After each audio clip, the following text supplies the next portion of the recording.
Our parent command, Naval Facilities Engineering Command Atlantic, kicked off its 2012 Industry Forum this past Monday via webinar. You are logged into a continuation of this webinar series, and I welcome you to NAVFAC Northwest. I'm Captain Glenn Shepard, Executive Officer for NAVFAC Northwest, and your host. This webinar is designed to inform leaders in the construction, real estate, environmental, facilities management, and architect and engineering industries on the latest policies, workload, standards, and initiatives within NAVFAC. Today you will hear from NAVFAC Northwest business and support line leaders as we proceed through this brief on your screen. After an overview by me, the brief is structured by business line. We will attempt to respond to questions typed in during a particular business line segment at the close of each segment. I believe there's an option as you type in questions to choose host or presenter. We want you to choose host and presenter as you type in your questions so that we can see them. We will also have time at the end of the presentation to respond to questions. Sound for this broadcast is through your computer speakers, and you may experience a slight delay between sound and video. Again, welcome. We'll now proceed with NAVFAC Northwest Industry Forum brief. Next slide. Here's the NAVFAC mission and vision. I will allow you to read that as you're on your own. Next slide. NAVFAC Atlantic has a global presence outside of the Pacific. You can see the components within NAVFAC Atlantic. Up in the upper left, you can see NAVFAC Northwest and the 6 states that it services. And we do that through 3 public works departments.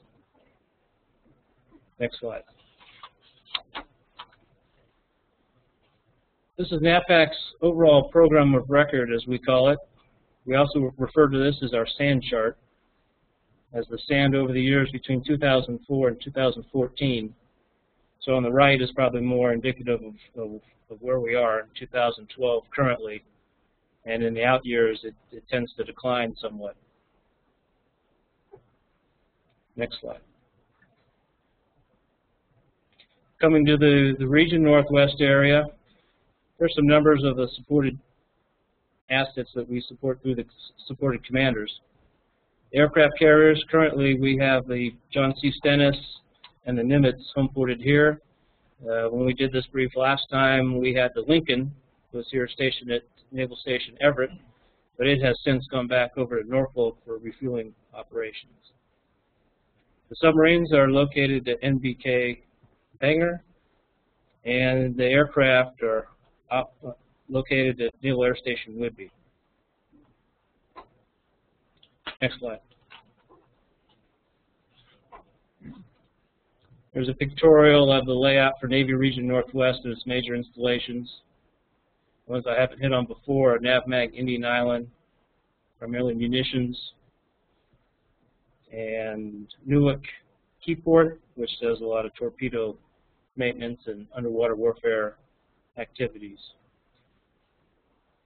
Naval Base Kitsap is broken into 2 main facilities at Bangor, primarily submarines, and SwiftPack, and the shipyard is located at Bremerton. Next slide. NAVFAC Northwest organization is broken into 3 field offices outside of its headquarters, and they are located at Naval Base Kitsap, Naval Air Station Whidbey, and Naval Station Everett. At headquarters, we operate through a delivery model with a single IPT, and you see our support line, our business lines and support lines on this slide. Standard configuration, standard NAVFAC configuration. Next slide. Here's a little more detailed look of our NAVFAC Northwest footprint and laydown. Heavily leveraged here through our BOSS contracts. We call it the North Sound BOSS and the West Sound BOSS. Again with an ARNISH. But if you add up the numbers, it's pretty well leveraged on the contract side. Our in-house shop forces that do facility maintenance located at Naval Base Kitsap, Bremerton, primarily supporting the shipyard, and at Naval Station Everett. Banner at the bottom, 74% of our personnel are forward field deployed. Next slide. This is a NAVFAC Northwest business volume. You see the numbers are fairly stable for us in the 2 years that are shown on the screen. I will just highlight two important pieces here. In the capital improvements world, we're in work in place for between 2012 and 2013. You'll see an increase in WIP that's primarily done through the award of Explosives Handling Wharf number 2, which we're getting ready to begin construction on. And similarly, you'll see a dip in design in place. Sorry for the pun there. Between 12 and 13, again, because that particular project, Explosives Handling Wharf number 2, was a design bid build project where we completed the design in 2012. And that's why you see a decline in overall design in place between those 2 years. For public works and environmental projects on this slide, you'll see a fairly stable volume of work. I think that's not on this slide, but we are expecting a decline once we get into FY14 and beyond. Next slide.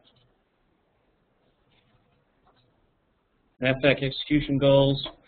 So we have a 75% goal of getting to design build. We have two primary tenants that we support here, the shipyard and strategic system programs, SSP, which are in the design bid build world, primarily for the area that we support in their nuclear programs. Zero safety accidents, I think that's a standard across our enterprise. That's a goal that we will strive to attain. On the contractor side, I think NAVFAC overall has very good DART rates in particular. TCIR rates are very good. And we continue to go after our in-house workforce DART rates, which industry-wide tend to be higher than our contracted rates. Zero unplanned cost and schedule growth. That's another lofty goal that we strive to ensure that we are maintaining expectations of our supported commanders and delivering the right products and services. LEED Silver, this is a change. This is the new NAVFAC standard. If you haven't been around NAVFAC recently, initially when we rolled out LEED, it was going all over the map. We could go LEED Platinum, etc. NAVFAC has recently come out and standardized that LEED Silver will be our standard performance level in the LEED area. We do use a lot of low impact design or low impact development in a lot of our projects. And our goal, obviously, to meet DoD small business goals. NAVFAC Northwest does an excellent job in meeting and maintaining execution towards those goals. Next slide. Typical acquisition approach. I'm going to go over this in detail, but these are our types and definitions of our acquisition approach that you will hear from in more detail and more granularity from the business lines as we proceed through this brief. Next slide. In closing this overview section, you'll see some projects recently completed here in the Northwest. Child Development Center, it's a unique project as we had microturbine wind generators in the parking lot and used the lid development in that particular project. On the right, it's the Pier Bravo, as we call it, in Bremerton, carrier CBN Pier extension recently completed this year. Lab expansion for our squadron development. Submarine Squadron Development Number 5 here at Bangor, and a delighted Naval Exchange customer up at Whidbey. Next slide. That ends the overview section. I'll now turn it over to Mr. Bill Galloway, who will do our capital improvements section.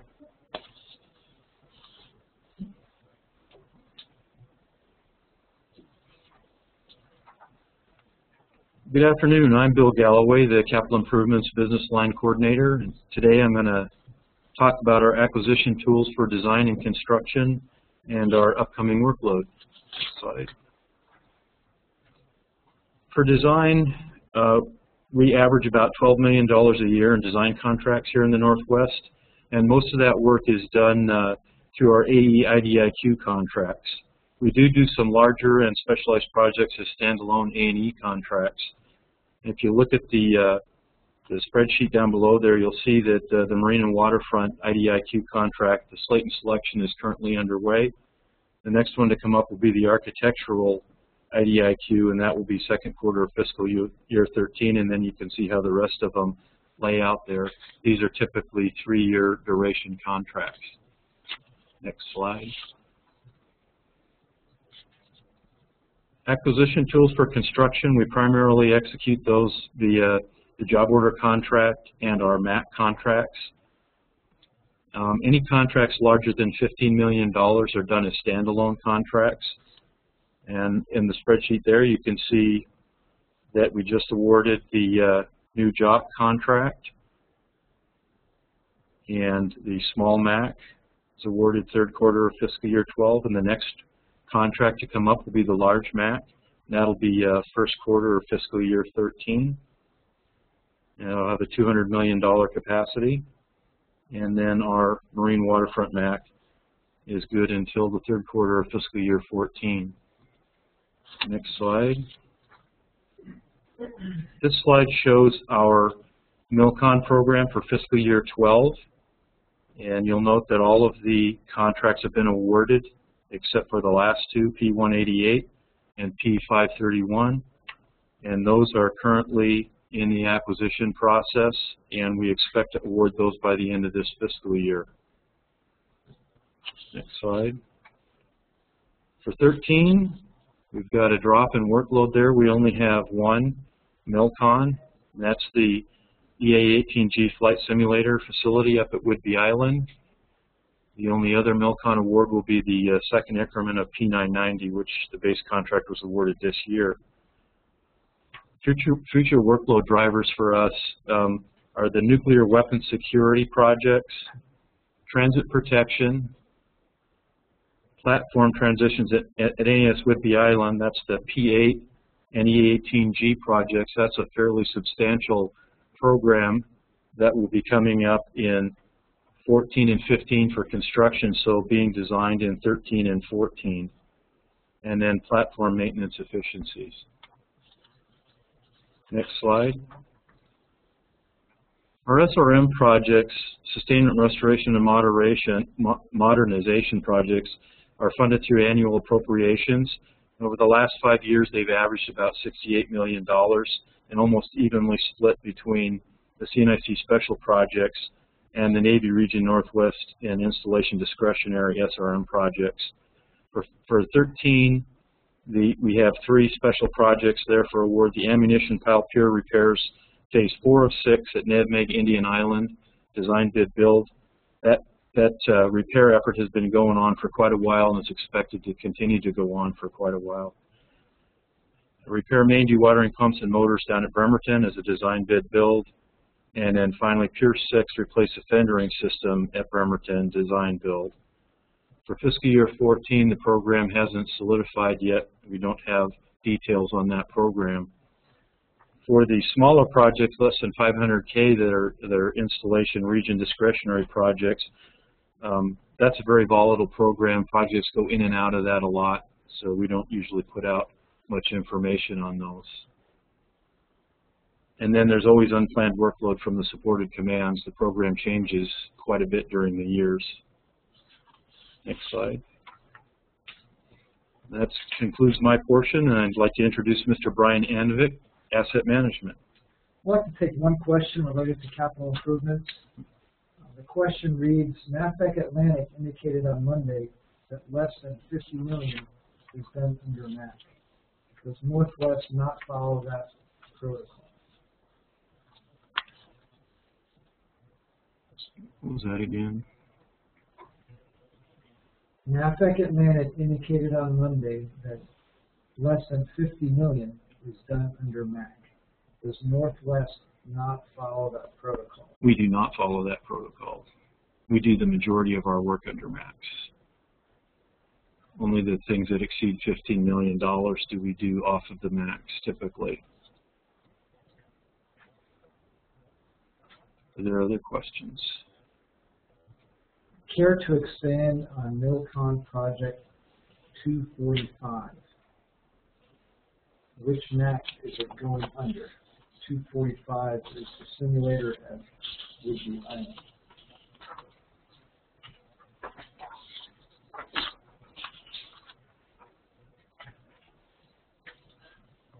The large MAC?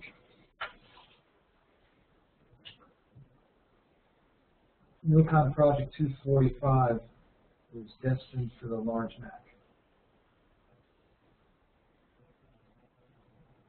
At this point, we'll transition to asset management.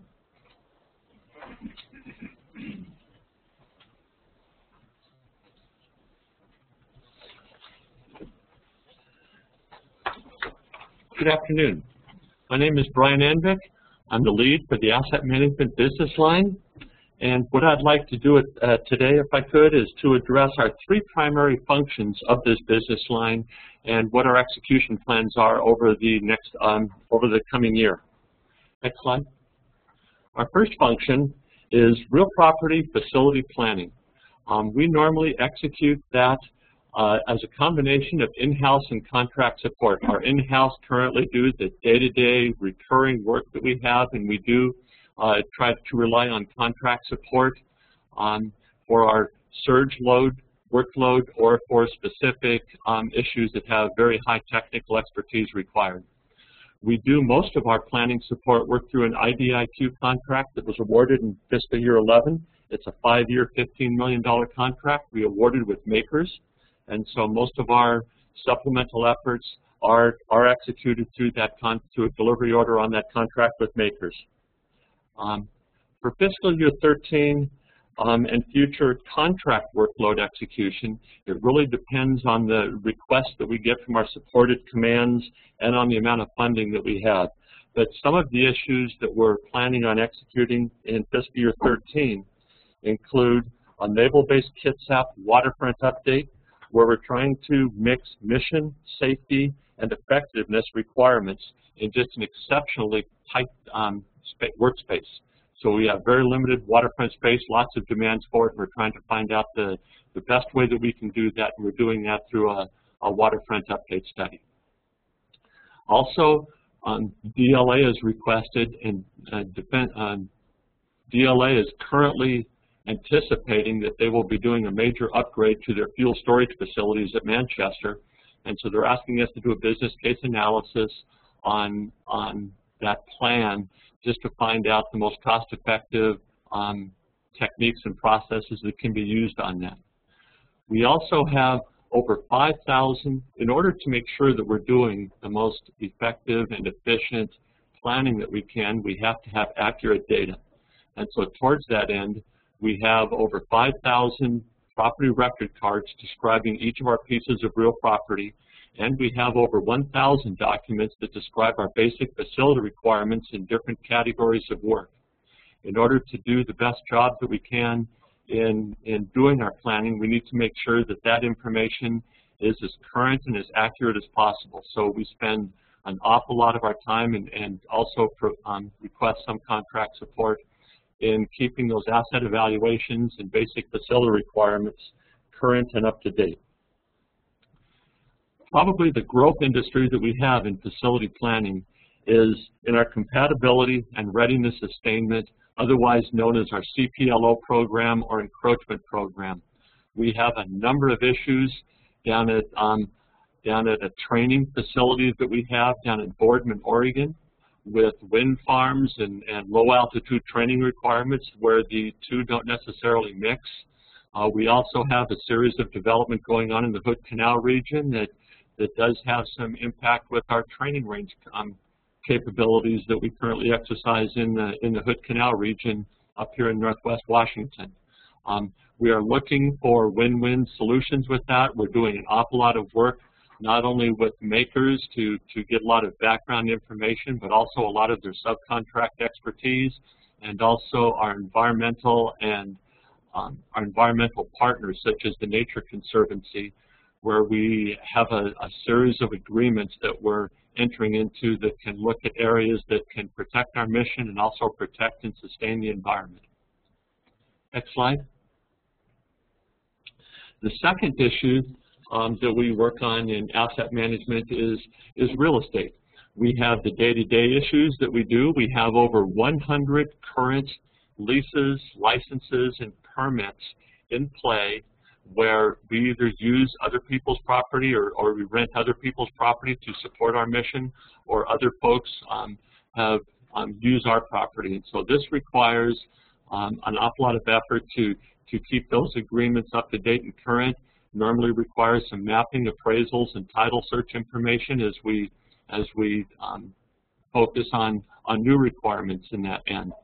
A couple of the larger areas that we focus on in real estate would be enhanced use leasing. And this is effectively a long-term lease. Most of our leases are short-term, under 5 years. Enhanced use leasing is longer-term leases for larger parcels of property or facilities.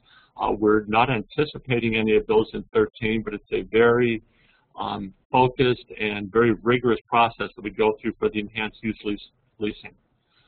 Also, as I mentioned with our planning, we develop an awful lot of requirements for easements or real estate acquisition issues, and real estate is the part of our organization that will execute those requirements. So easements for fee simple purchases, are supporting our long-term property needs, be it for encroachment protection or for some of our military construction projects. Again, and down below in the encroachment studies, those strictly summarize some of the current actions that we have underway. And once again, this is a very growing requirement that we're working really well with makers and other partners to execute in a timely manner. Next slide. And our third functional area within asset management is what we call our public-private venture, or PPV.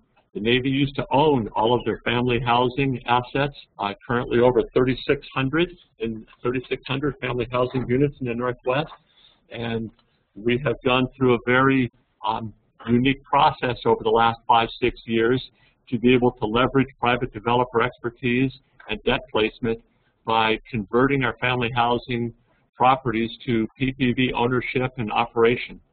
And so we currently have 2 partners that we work with for our 3,200 units, Forest City and Pinnacle. We also have an additional 870 units in Jackson Park, where we've recently finished a record of decision for some environmental concerns there. And so we are planning conversion of that Jackson Park housing program over to the public-private venture program also. We hope to get that process underway in the next month or so, and that will involve a significant amount of demolition as Jackson Park units currently exceed our housing requirements, so we'll be doing an awful lot of renovation and demolition in those units to match into our housing requirements. There is a website that's located up there if you need any more information on that.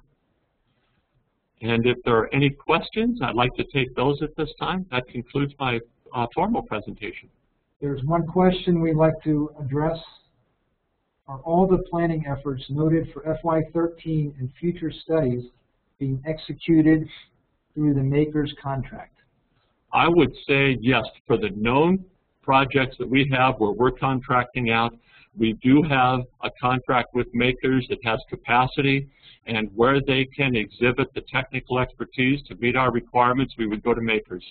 If they do not have that expertise, then we would have to work on a special contract. But for right now, our plan would be to go through makers for execution of planning work. One administrative note on the questions. Again, to emphasize, as you type in your question, please select host and presenter. Thank you. Okay, thank you very much. I'd now like to introduce Mr. Dan Hayes of the Environmental Business Line.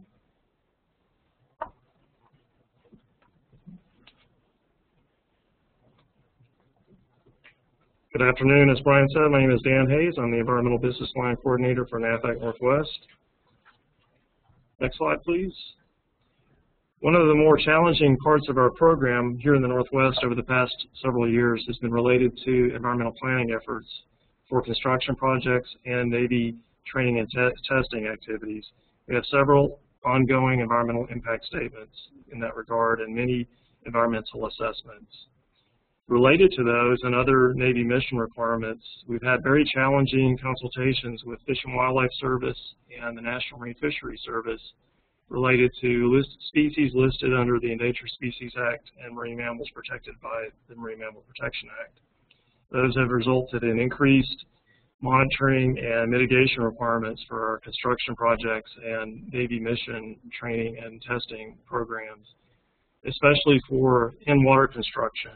And in that regard, we've had an increase in mitigation requirements related to these projects, and we have a new NLUFE program which was created and approved this year in cooperation with the Hood Canal Coordinating Council that will be of benefit to in-water construction projects in the Hood Canal at Naval Base Kitsap and the compensatory requirements related to those projects. Next slide. As far as upcoming work related to contract actions, for the restoration program and environmental planning, we utilize indefinite quantity and indefinite delivery contracts with and share capacity with NAVFAC Atlantic, NAVFAC Southwest, and NAVFAC Pacific. For the restoration program, that includes rack and clean contracts that those parts of NAVFAC have awarded. So we do share capacity across the NAVFAC organization for our work for restoration and for environmental planning. Next slide. This slide describes two upcoming contract actions here in the Northwest. I'll focus on the first, which we project to issue a RFP in the second quarter of FY13. That is for an environmental operation and maintenance long-term monitoring IDIQ contract. The detailed scope of services will be defined for this contract in the request for proposal. The existing contract supports NAVFAC Northwest in its long-term monitoring efforts and for O&M of remedial action systems in our restoration sites. Although the focus of the contract is environmental restoration, work may involve environmental compliance and or monitoring or restoration of natural resources. And a couple of examples that would be addressed by that contract would be long-term operation of pump and treat systems, as well as groundwater monitoring and monitoring wells at several remediation sites. That concludes my formal presentation, and I will answer any questions if there are any. Don't appear to be. With that, I'll turn the presentation over to Mr. Christopher Floro, who is the Public Works Business Line Coordinator for NAVFAC Northwest. Thank you.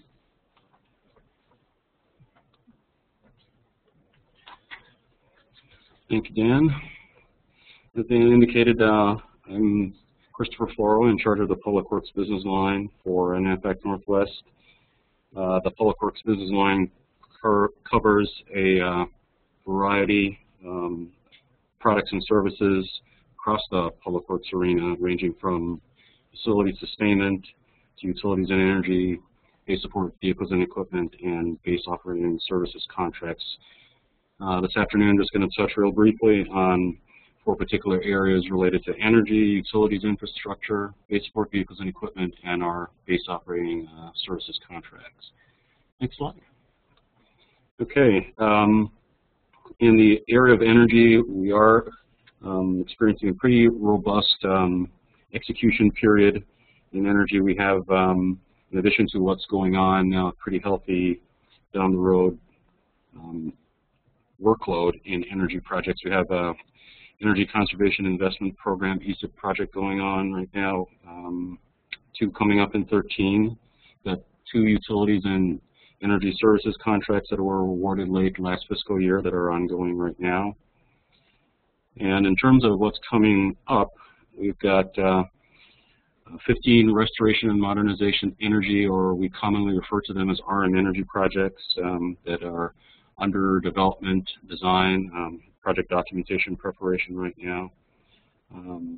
The expectation is we're going to try and award those all by the 3rd quarter in FY13, but right now looking at about $73 million in energy, in RM energy projects. Heavy focus on industrial control system modernization and building energy efficiency improvements throughout the region in the Northwest. And we are looking at a combination of execution methods from the existing MACs that were mentioned before, the multiple award construction contracts, and standalone contracts as well. Moving along to utilities infrastructure, on the Navy Working Capital Fund, Sustainment, Restoration, and Modernization, or SRM. For utilities infrastructure, we're going to land in the area of about $36 million for FY12, and looking at another $33, $34 million for FY13, and as the slide indicates, mostly via existing contracts. Good news in terms of FY14, that number is actually going to get a boost thanks to some additional headquarters and FMV dollars by about $10 million. So we're looking at $40+ million for our utilities SRM in the out year. Neglected to mention that for FY14 on the RM energy side, we have a preliminary estimate of the projects that have been selected at the headquarters level for about $35 million. So we're going to drop by about half from 13 to 14. The big focus, again, mentioned ICS in the energy section, but we're also focusing on ICS in terms of utilities. There is a direct correlation and connection between the two as we extend the foundation capacity that we've established on our Region Energy and Utility Operations Center. And a significant number of dollars both on the RM energy side and on the utilities infrastructure side will be focused on building out the basic foundation that we have for this Energy and Utility Operations Center that will enable us to see everything that's going on from an operations and consumption perspective across all utilities at all our sites in the Northwest.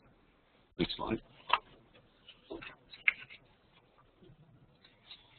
Base support vehicles and equipment. We're doing extremely well in terms of execution and bringing on new pieces of equipment, recapitalizing. We're also doing well from an alternative fuel perspective. We've got alternative fuel infrastructure at all our Northwest sites, and they encompass both ethanol 85, E85, and biodiesel 20.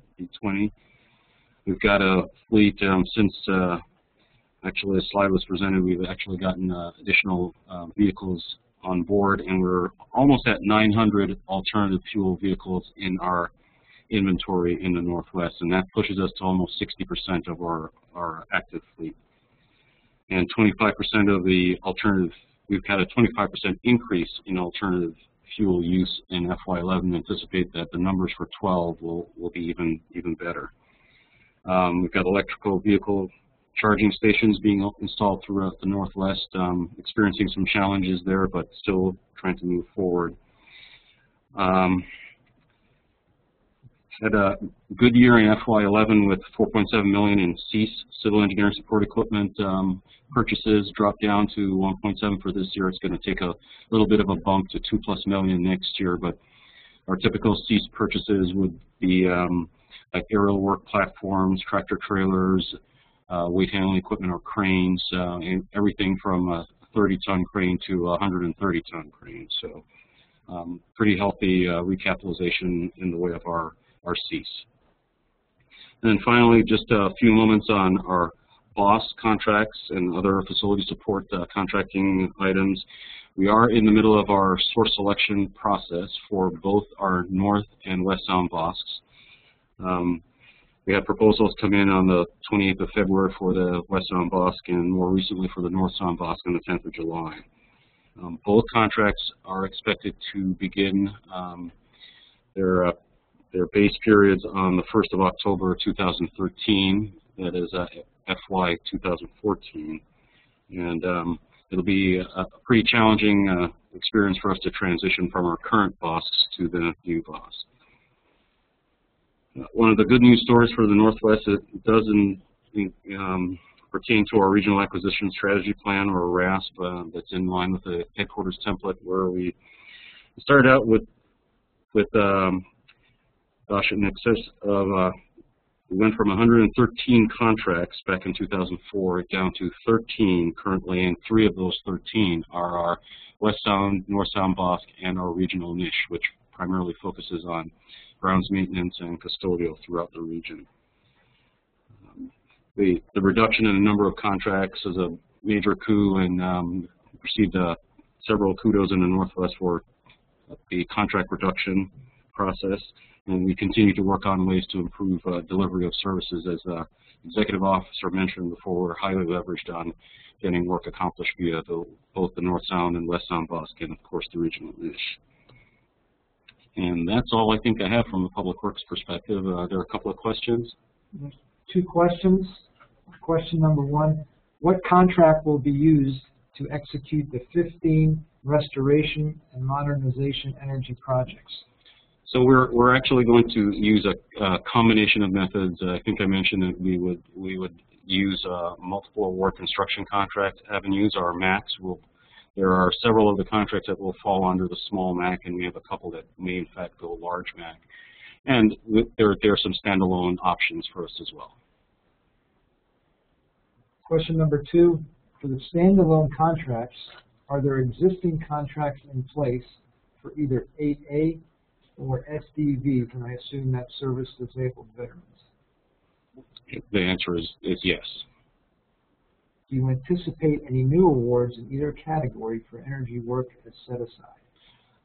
I would say yes, we anticipate new work. We're going to look at all options, both in terms of ease of getting the work executed, as well as new opportunities for individuals out in the community, either at the 8A or small and disadvantaged veteran-owned businesses.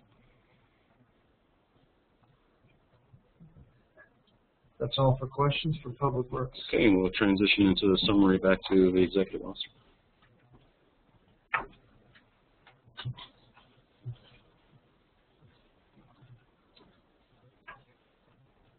Okay, a couple key points I want to drive home here in the summary slide. Our construction workload WIP spikes here in 13 and then starts to decline 14 and beyond. As you see in the second part there. SRM reduction is possible. Again, we need to wait and see what happens as we get past FY13. One wild card, and we're planning for the P8 transition at NAS Whidbey, but as a programming of a record decision that will definitely impact on how much and the timing of that transition at NAS Whidbey Island. As Mr. Floro indicated, our BOSC contracts are in solicitation right now, going through the source selection process, and we'll kick off, start anew here at the end of FY13.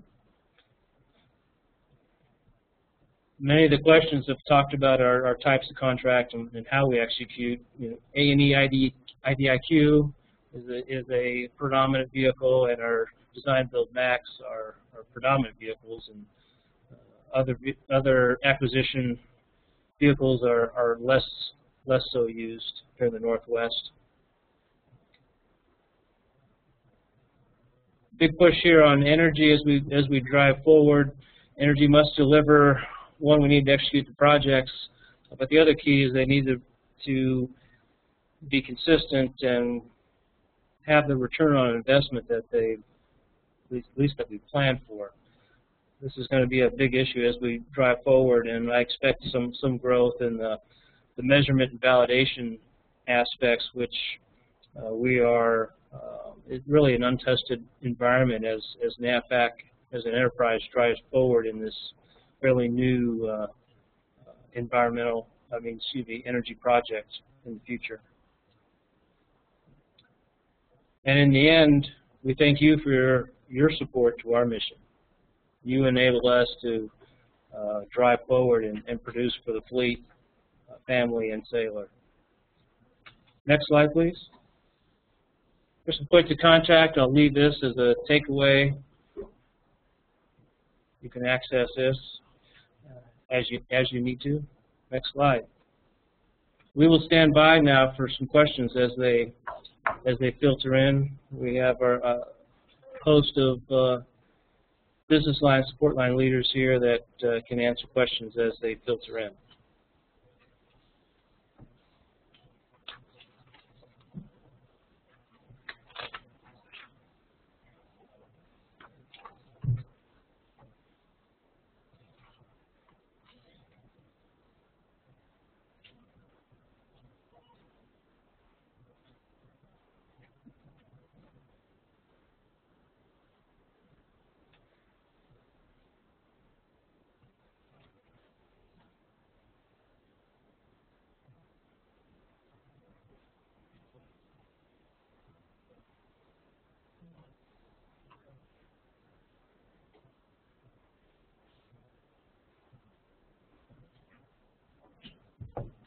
Okay, the first question I'll read, will the upcoming A&E IDIQ contracts be unrestricted or small business, and what categories?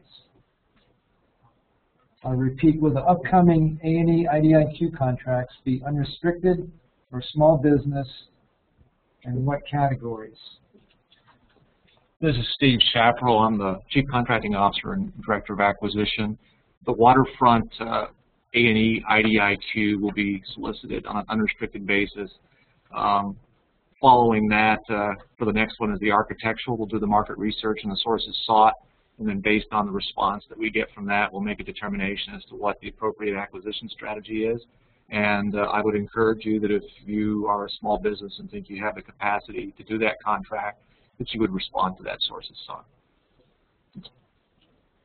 Next question. Can you address the impact sequestration may have on NAVFAC Northwest?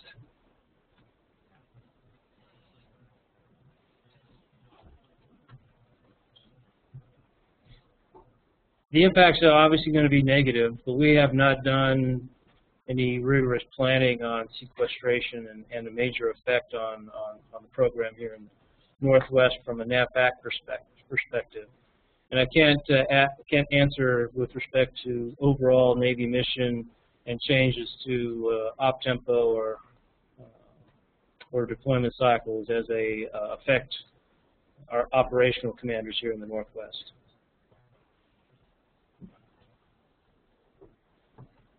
Okay, next question, directed towards the environmental business line.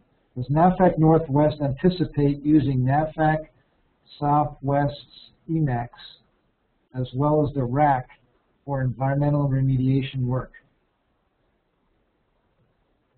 I'll read it one more time. Does NAVFAC Northwest anticipate using NAVFAC Southwest EMAX as well as the RAC for environmental remediation work? This is Steve Chaparral again, acquisition. We've used EMAX in the past for some of our task order work, and if a requirement comes up where those are the appropriate vehicles to use them, we will definitely use them if they're appropriate. Next question, under the environmental business line for restoration work, where do contractors find subcontracting opportunities to support NAVFAC Northwest? This is Steve Chaparral. What I'd suggest that you do is contact the small business deputy. Kristen has a list of all our IDIQs and our MAC primes with points of contact, and those are good folks to be in contact with to find out about subcontracting opportunities. Also on the NAVFAC website, the public small business portal, there's a great amount of information there about all the existing prime contractors that have IDIQs, and it lists points of contact. and that is a great tool for any small business that is looking for primes with whom to partner and team on subcontracting opportunities.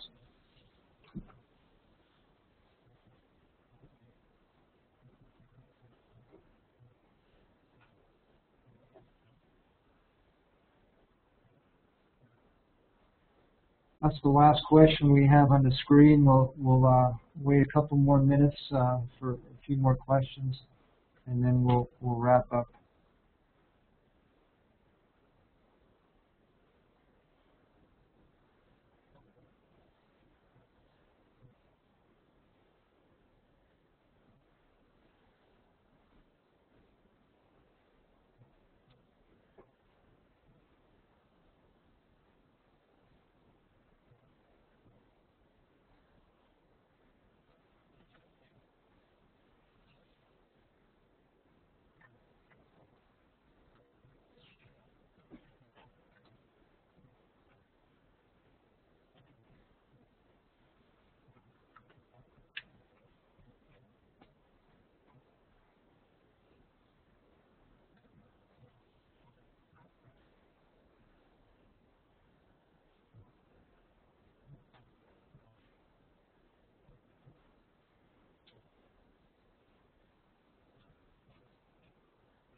Next slide, please.